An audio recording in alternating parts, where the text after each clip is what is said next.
साथ संगत जी, प्यार से कहना धन्यकार जी। तो ये जो भाव, चाहे हर एक ने कोशिश करके यहाँ सेवा में आके योगदान देना है, पर किसी वजह से अगर कोई नहीं भी आ पा रहा तो उन्होंने भी मन छोटा नहीं करना। ये सेवा तो एक भाव है, मन से एक अरदास, एक ये रूप। तो कैसे हर एक ने जहाँ एक समागम के प्रति जो रुझाव अभी है वो बाकी का साल भी पूरे एक मन के भाव वैसे ही होने चाहिए कि एक सत्संग जाया जाए, संतों के दर्शन करके उनकी वाणी को जीवन में अपनाया जाए, एक दूसरे के चरणों पे अपना सर रख के ये अहंकार रूप तजा जाए, हर एक में ये परमात्मा, ये निराकार ही नजर आए। तो ऐसे भाव संतों ने हमेशा जब जब भी जिक्र किया, साथ ही एक निराकार को मन में हर समय के लिए बसाने के लिए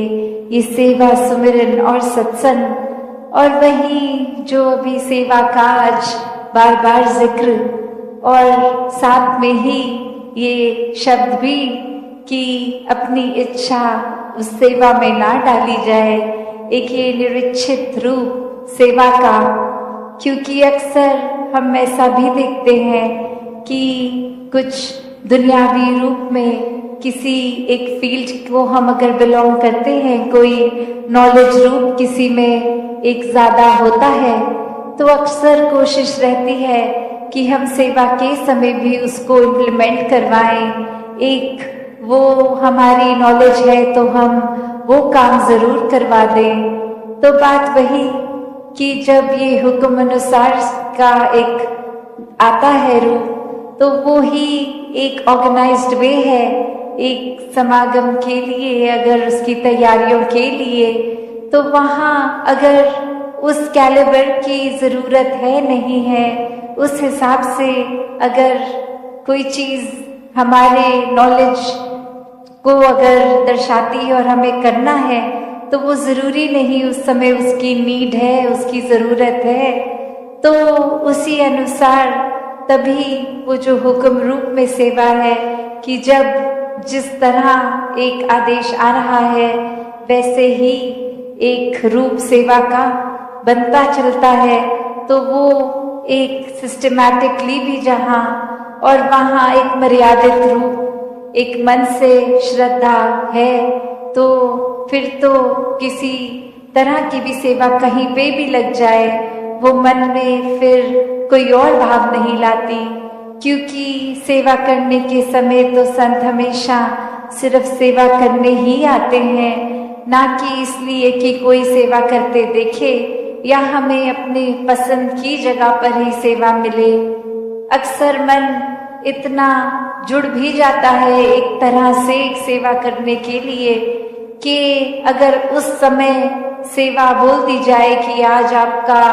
एक ये ध्यान नहीं कि आप हर बारी अगर प्याऊ पे ही होते हैं तो आप इस बार प्याऊ पे नहीं, आप इस बार कहीं और टॉयलेट इत्यादि में अगर लग जाए, तो मन फिर एक उस सेवा को भी एक्सेप्ट करता है कि नहीं। मन में ये भाव भी कि इतने समय से इस जगह पर कर रहे हैं, इतने एक्सपर्ट हो गए हैं इस जगह पे सेवा करते करते, तो अब हमें कोई नई जगह पे क्यों डाला जा रहा है। तो भाव वो नहीं, भाव तो यही कि जहाँ जब ज़रूरत, एक कोई एक्टिविटी वाइज सेवा नहीं, सेवादार तो हर समय का सेवादार, हुक्म के अनुसार करने वाली, मन की इस इच्छाओं को, एक अहंकार रूप को छोड़ के पूरी तरह समर्पित रूप से ये सेवाएं, और जहाँ फिर वो सेवा है, वो सेवा को सेवा की तरह ही किया जाए। क्योंकि वो सिर्फ कोई कार्य नहीं कि अगर उदाहरण के तौर पे कि एक मिट्टी और तसले और वो तसलों में मिट्टी भर भर के आगे देना, तो ये भी मन में इसलिए नहीं कि रोज सुबह आ गए, पर वो मन का भाव तो सिर्फ कि आज कोई एक्सरसाइज हो जाएगी, आज भार उठा लेंगे, या फिर एक रूप की कुछ हमारे शरीर का बल है, हम ये कर सकते हैं, वरना और कोई इतनी फुर्तीली तरह से नहीं कर पाएगा। तो अगर मन के भाव हैं ऐसे, तो खुद ही एक बार देख लें कि सेवा में फिर कोई ना वो शरीर की ताकत चाहिए, सिर्फ वो मन में एक भाव चाहिए। वरना तो तरह तरह की मशीन्स होती हैं जो अगर पूरे पूरे दिन की भी हम सेवा करें, वो 10 मिनट में उससे ज़्यादा एक जगह से दूसरी जगह तक वो कार्य कर देंगे। पर यहाँ वो भाव एक हाथों से सेवा करने का है, एक भाव कि हर कोई एक सेवा का एक फायदा उठाए। और ये फायदा क्या, ये कोई दुनियावी फायदा नहीं होगा। ये जो अभी हम गीतों में भी सुन रहे थे कि सेवा में सुख है, जो सेवा करता है वो एक अपने मन को हल्का पाता है। तो वो बात ये नहीं कि अगर कोई शरीर की पीड़ा है वो सेवा करके दूर होगी।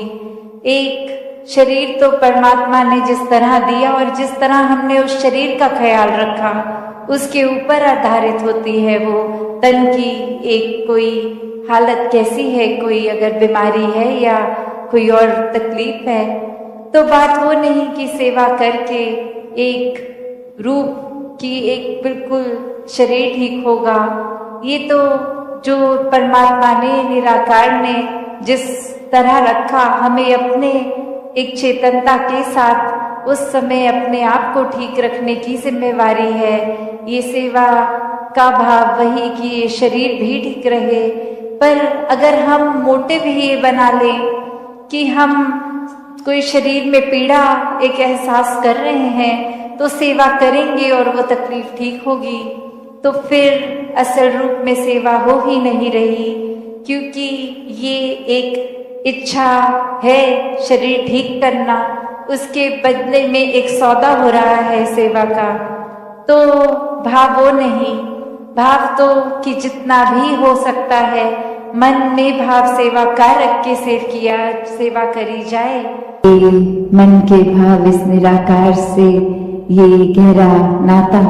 जो भी संदेश भी मिला वो रूहानियत से भरा जीवन में उतर जाए तो कैसे ये जीवन तब्दील हो सकता है। एक और भी अनुभव अभी सभी ने किया कि चाहे सत्संग के दौरान इधर से महात्मा कुछ कह रहे और पास ही कोई ग्राउंड में शायद क्रिकेट का मैच, और कैसे वो आवाज उनके माइक की भी हम तक आ रही, तो इसमें एक भाव कि वो कान तक तो सत्संग के अलावा और भी आवाज पड़ रही थी, पर भक्तों ने ध्यान किस पे फोकस रखा,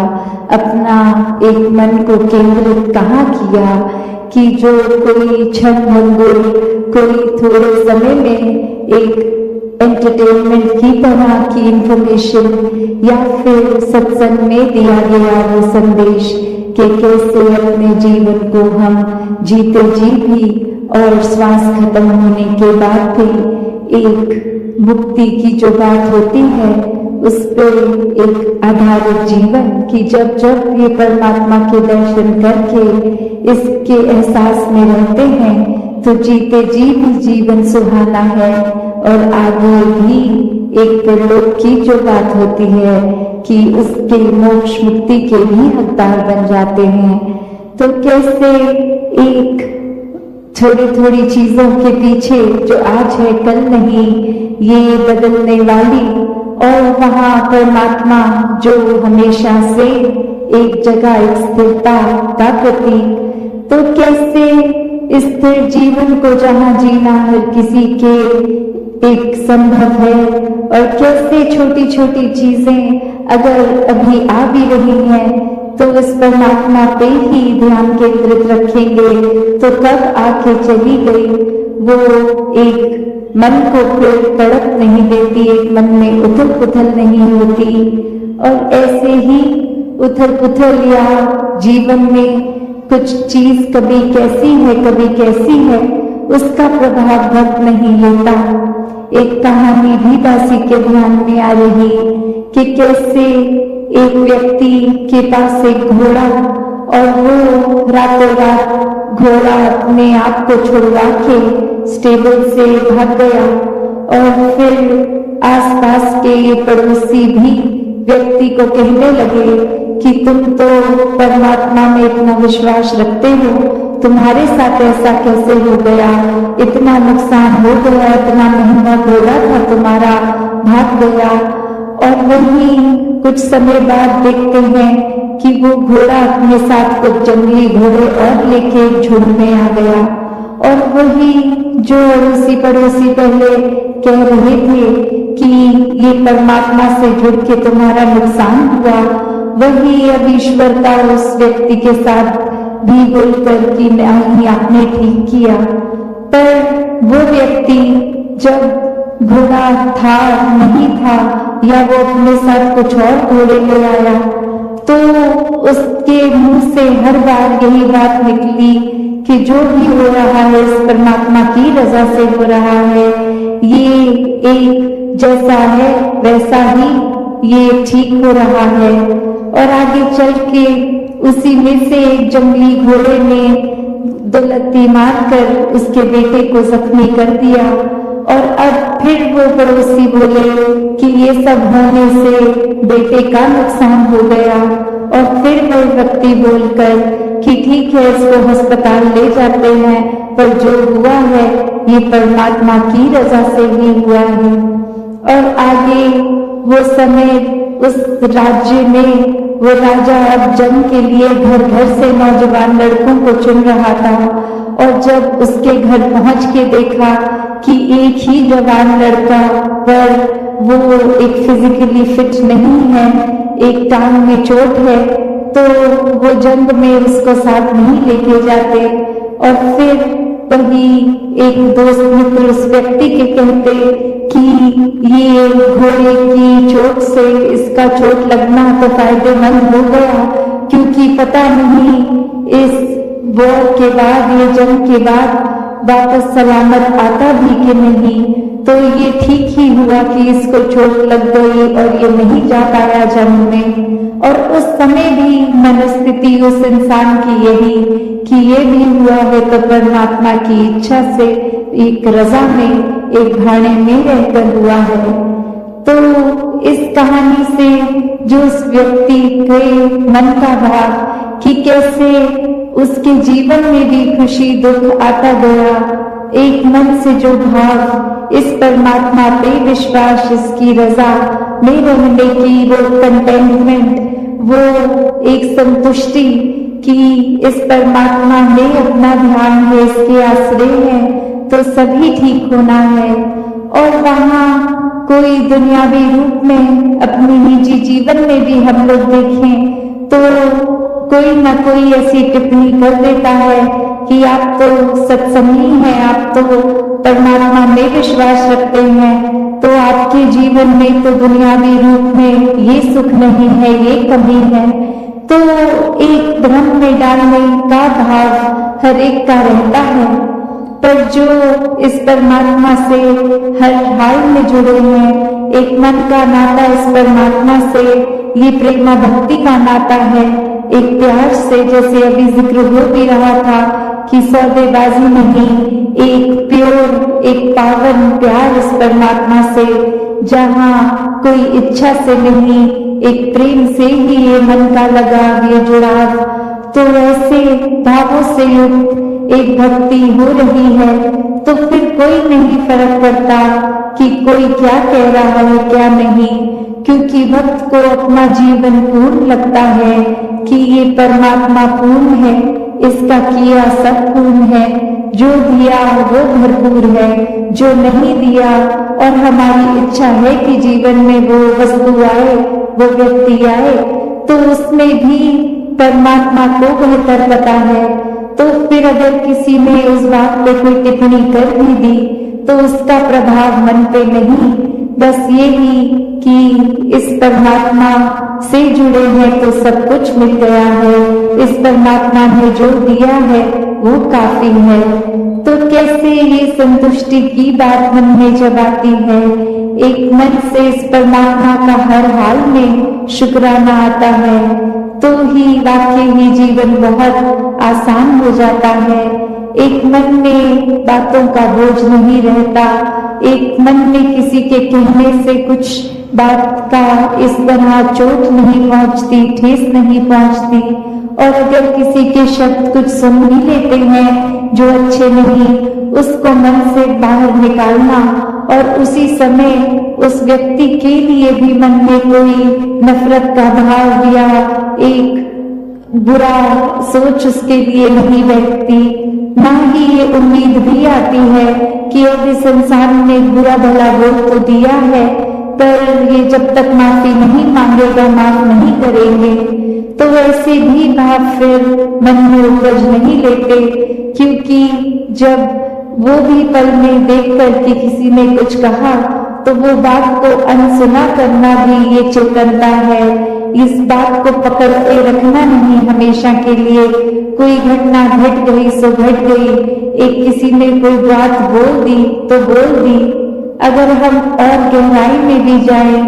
तो वो बात बोलने के समय भी कुछ शब्द ही तो मुंह से निकले थे। वो शब्द को दिमाग में घर ना करने दें तो मन को ठेस भी नहीं पहुंचती। जो भाव है मन में हर किसी के, चाहे वो एक थोड़ा अहंकार रूप का भाव होगा, तो भी वो बदला जा सकता है। और अहंकार से धीरे धीरे वो नम्रता की यात्रा की जा सकती है। तो बात वही कि भक्तों के संदेश में ये स्वयं को बदलने की जो बात होती है, वो मन के भाव बदलते हैं। तो ऐसा ही बदलाव हर किसी के जीवन में मुबारक बदलाव होता है कि ये एक संसार में जितने भी अलग अलग प्रकार के चाहे इंसानों के साथ मुलाकात होनी, और वो एक अलग अलग कल्चरल बैकग्राउंड, दिखने में अलग, खान पान अलग, सब तरह से वो एक डाइवर्सिटी रूप, और कैसे वो होने के बावजूद भी सब परमात्मा के साथ जो एकत्व के बंधन में है, तो हर एक को एक दूसरे में परमात्मा ही नजर आता है। और कैसे फिर एक ये एकत्व ही दिल पे हर समय का, और उससे फिर कोई किसी में फर्क नहीं दिखता, कोई ऊंच नीच, जाति पाति, प्रांति, कुछ भी फर्क नहीं, सब अपने हैं, सब ही पूजनीय हैं। तो कैसे ये परमात्मा का वास तो पूरी सृष्टि के कण कण में है, और वहीं जो हर किसी में भी, और यही परमात्मा को देखना ब्रह्म ज्ञान है कि इस परमात्मा को जब हर समय के लिए ये दिखाई देगा कि हर जगह ही मौजूद है, तो फिर एक जहां अपनी भी चेतनता जाग उठेगी, एक जो सच्ची बात है जो भक्तों ने युगों युगों से समझाई है कि दुनिया भी एक दौलत तो आज है कल नहीं, इसने बदल जाना है, एक माया का रूप बदल जाना है, घर परिवार सोसाइटी सब बदल जाएगा, पर सिर्फ और सिर्फ एक चीज जो अपनी जगह में कायम दायम शुरू से थी, अभी भी है, और ये संसार खत्म होने पे भी रह जाएगी, तो वो बस ये परमात्मा, ये निराकार है। तो इस निराकार को पहचान के जीवन में जहाँ फिर वो समझ भी आ जाती है कि जो कुछ इस निराकार ने दिया है उसका सदुपयोग ही करना है, किसी के नुकसान का कारण अपने आप को या किसी वस्तु को नहीं बनाना। मन में भाव हर किसी के लिए एक शुद्ध विचार रखते हुए हर किसी के लिए फिर वो मन से एक दुआ अरदास कि ये जहाँ किसी के घर में जीवन में एक स्वास्थ्य रूप किसी भी तरह का एक नुकसान हो रहा है, तो वो भी एक भक्तों का दिल तो इस तरह पिघलता है, किसी को देखकर ठीक नहीं है तो उनसे ज्यादा उनका दर्द भक्त समझते हैं। तो कैसे ऐसे वाले जीवन को मुबारकबाद जीवन कहा जाता है। ये एक परोपकारी जीवन होता है। अपने लिए सेल्फ सेंटर्ड होके, सेल्फिश होके, ये अपने ऊपर केंद्रित नहीं, पूरे संसार की भलाई के लिए भक्त अपना जीवन लगा देते हैं। भी जो ये संदेश पिछले कुछ घंटों से सुन रहे हैं कि मनुष्य जी मानवीय गुणों से युक्त हो जाएं और जीते जी फिर वाकई ही इंसान है तो इंसान बनकर ही जिए, एक दूसरे के प्रति मन में नफरत के भाव रख के नहीं, एक मन में जो भी समय है, लिविंग इन द प्रेजेंट वाली जो बात होती है कि एक समय के अनुसार जो उस समय स्थिति है उसमें रहें, ना अपनी सोच को, दिमाग को एक बीते हुए कल में रखें, ना आने वाले कल में। जो एक अभी समय चल रहा है उसका मोल डालें, क्योंकि पता नहीं ये श्वासों ने कब खत्म हो जाना है। एक जीवन में हर कोई जहाँ एक समय में तो आए और निर्धारित समय की कुछ सालों की ही ये जिंदगी है, फिर ये सांसों ने बंद होना है। तो ये जो जीवन जिया वो कैसे जिया, वो क्या करके समय निकाला, क्या हमने वाकई ही जो काम करने आए थे इस परमात्मा, इस निराकार की पहचान वो करी, या फिर वो समय फिर और चीजों में निकाल दिया। ये परिवार रूप में पालन पोषण, ये काम, जिम्मेवारियां, ये सब जहां करना बहुत ही जरूरी है, एक समाज पे बोझ नहीं बनना। पर ये ही सब कुछ है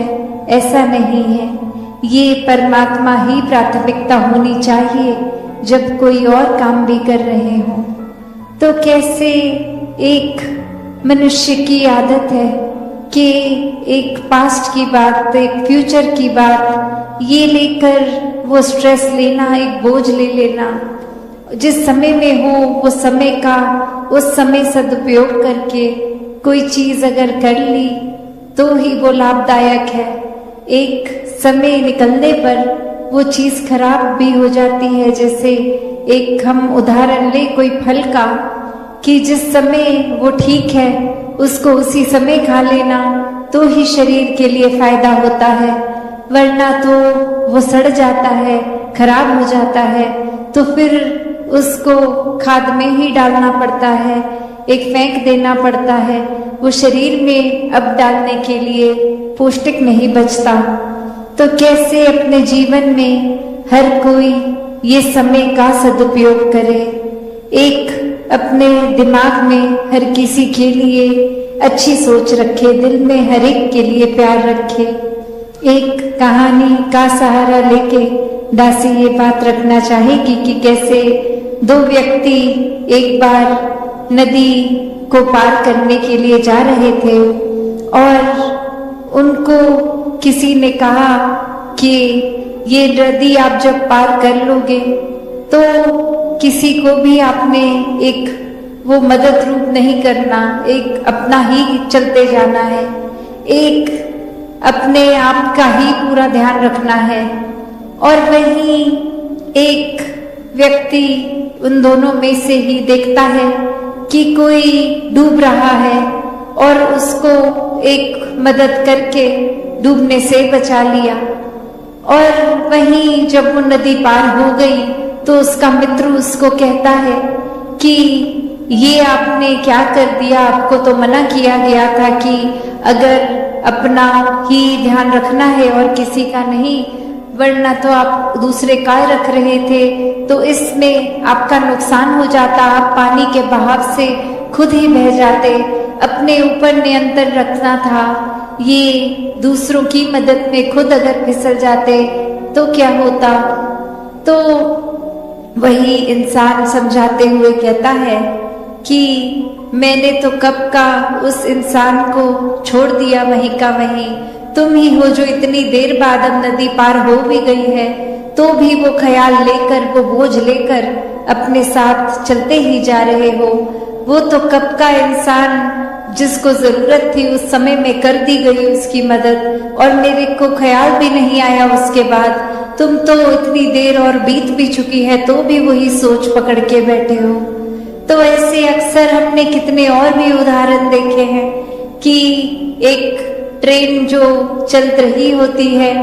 उसमें एक इंसान के पास वो एक सामान रखने की जगह बनी होती है, उसमें सामान को अगर वो रख दे तो समझदारी से बहुत ही आराम से अपना सफर कर सकता है। और वहीं वो इंसान अगर सोचे कि मैं ट्रेन पे ऑलरेडी इतने लोगों का बोझ है, मैं और ना डालूं, मैं अपने सर पे ही अपना सामान रख लूं, तो वो ट्रेन को तो फर्क नहीं पड़ता, पर उस इंसान के ऊपर कितना वजन और इतनी देर वो डिस्कम्फर्ट, वो बेचैनी से रास्ता काटेगा। तो बात वही, एक ख्यालों को, एक सोच को, एक बेचैनी को अगर हम हर समय पकड़ के बैठेंगे तो सुकून कहाँ से आएगा, वो चैन कहाँ मिलेगा, वो आराम, वो पीस कहाँ होगी। और आध्यात्मिकता की बात जब करते हैं तो ये सुकून कोई थोड़ी देर का सुकून नहीं है, ये सुकून तो हर पल का हो जाता है जब इस परमात्मा से, इस आत्मा का ब्रह्म ज्ञान रूप से ये मिलन हो जाता है। फिर ये परमात्मा हर समय अंग संग ही दिखता है। कोई भी एक सिचुएशन होगी, एक समय कैसा भी चल रहा होगा, वो एक सुकून में जीवन कटता है और ये सुकून फिर कोई छीन नहीं सकता हमसे। ये तो हर हाल में, चाहे गम हो, खुशी हो, ये सुकून बरकरार रहता है। साथ संगत जी, प्यार से कहना धन निरंकार जी।